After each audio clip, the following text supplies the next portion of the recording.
when you argue that transgenderism is a religion, you're not saying, you're not using it in an insulting way. Some people sometimes use describing some ideology of any kind as a religion as a means to denigrate that religion. And of course, saying cult would be even worse. But that's not your intention, I don't think. No, it's not my intention. My intention is to point out that it is a belief system. And as a belief system, and we living in a multicultural, pluralistic society, that we can accept that some people believe this, but we also must take account of people who don't. I approach religions from what's called the phenomenological perspective, which is essentially not trying to judge the truth or not of somebody's religious belief. There is one phenomenologist of religion called Ninian Smart, and he puts it like that God is real for Christians, whether God exists or not. So in the same way, I think gender identity is very real for people who have gender identity. Whether gender identity is real or not is a different matter. But I just don't think everybody should be compelled to believe or to prioritize gender identity or to display pronouns, all of the associated things that go with it. Talk me through the ways in which it's similar to religion, because it's not entirely like, say, monotheistic religions that most of us will be familiar with, but it does. There are some interesting parallels. There are so many parallels, actually. I mean, there's the emotional aspects of it, there's the ethical aspects of it, and there's the intellectual aspects of it, which all have religious parallels. And whilst I say it is a new religion, I also think it's different to many of the religions. I would classify it actually as a political religion, in that it is trying to change policies and laws. The ways in which it is like a religion would be, for example, the foundational aspect of it really is this concept of gender identity, which is scientifically unfalsifiable. It's this internal subjective sense of self. There's no empirical proof that such a thing exists. So we're depending on people to explain their sense of self, and we can trust that what they say is true, in the same way that, for example, I think there's a lot of parallels between gender identity and soul.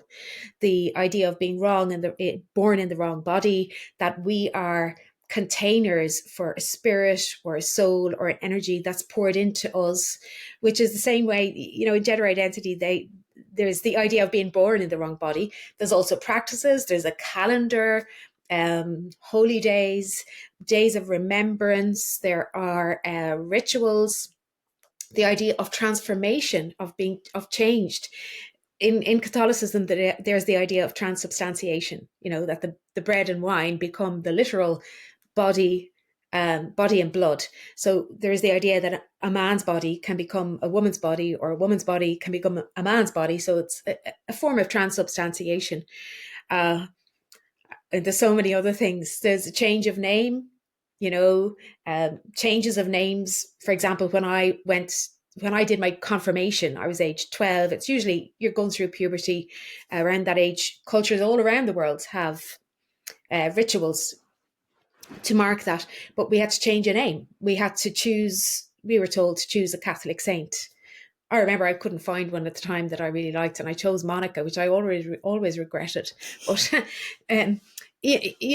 names, sacrifice. There is bodily modification. I mean, even if you think of Judaism and circumcision,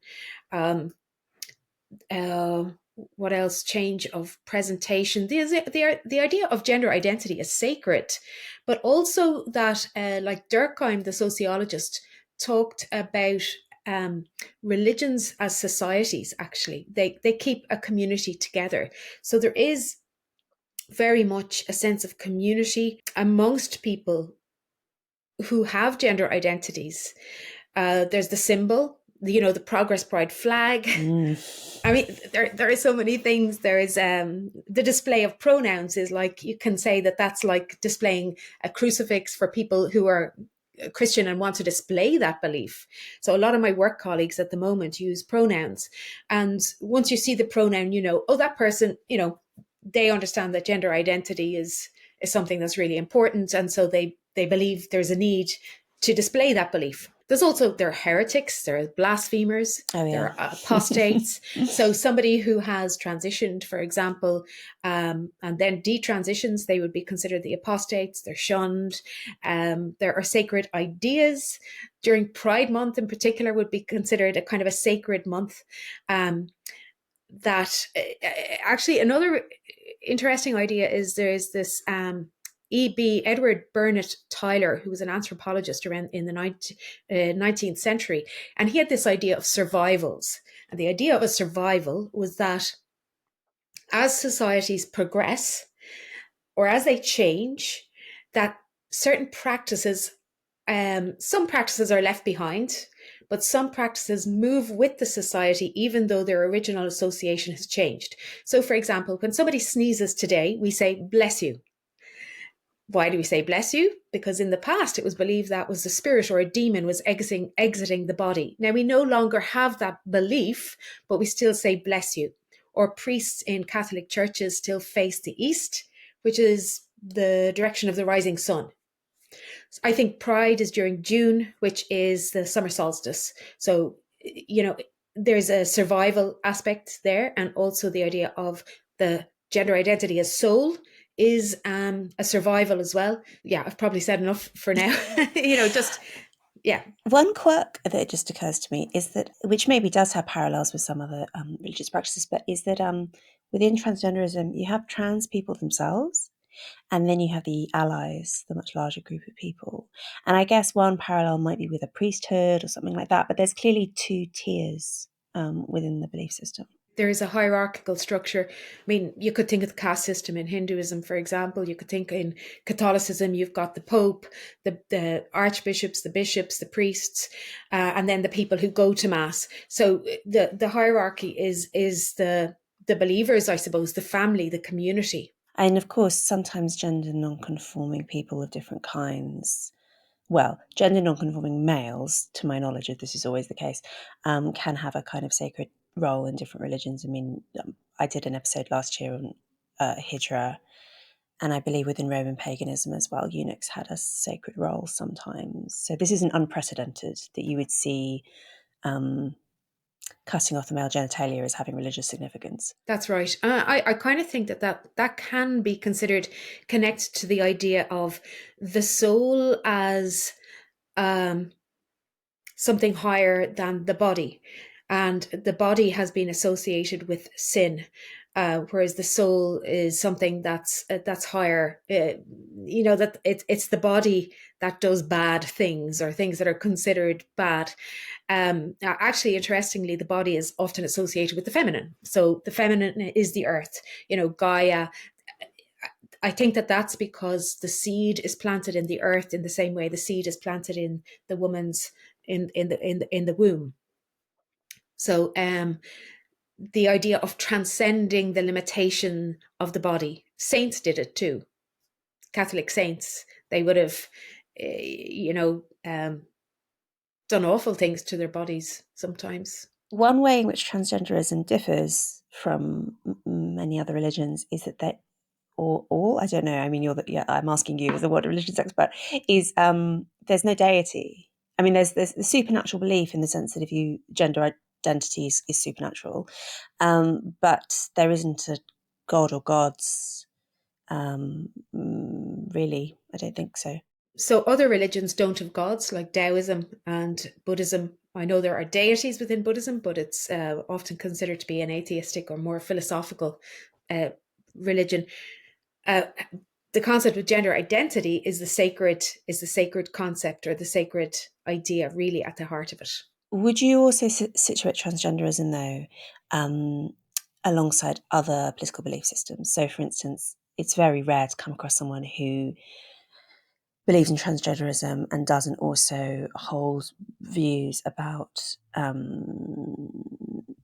lesbian and gay rights and race and, to a lesser extent, class. And, there's a package, right, of which this is maybe the most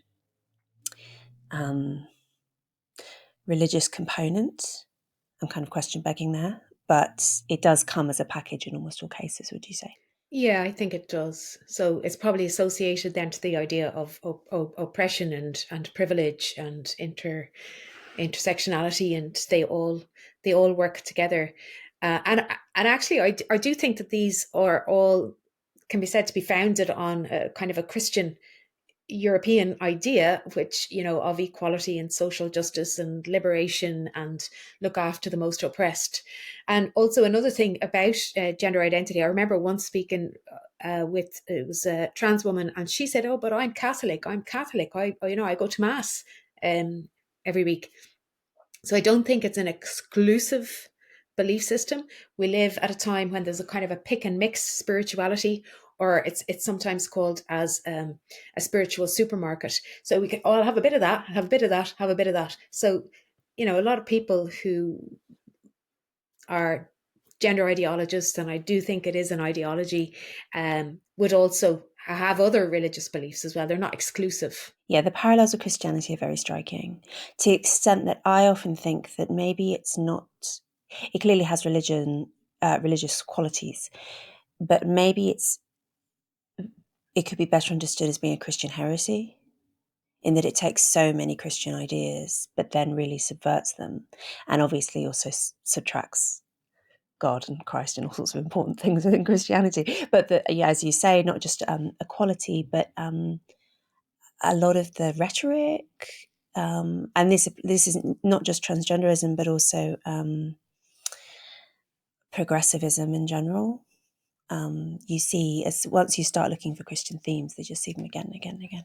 Yeah, absolutely. And like you say, I think there are things in it that aren't there in other religions. Like I think in other religions, there is a big thing about humility and about maybe transcending the ego, or understanding that there is something transcendent, that we are tiny, tiny. I was reading an article yesterday about Zen Buddhism, and it said there's a lot of parallels between Zen Buddhism and modern psychology. But in Zen, the idea is to acknowledge, or to move beyond the ego, to move beyond the idea of self. Whereas in modern psychology, it's all about developing the self.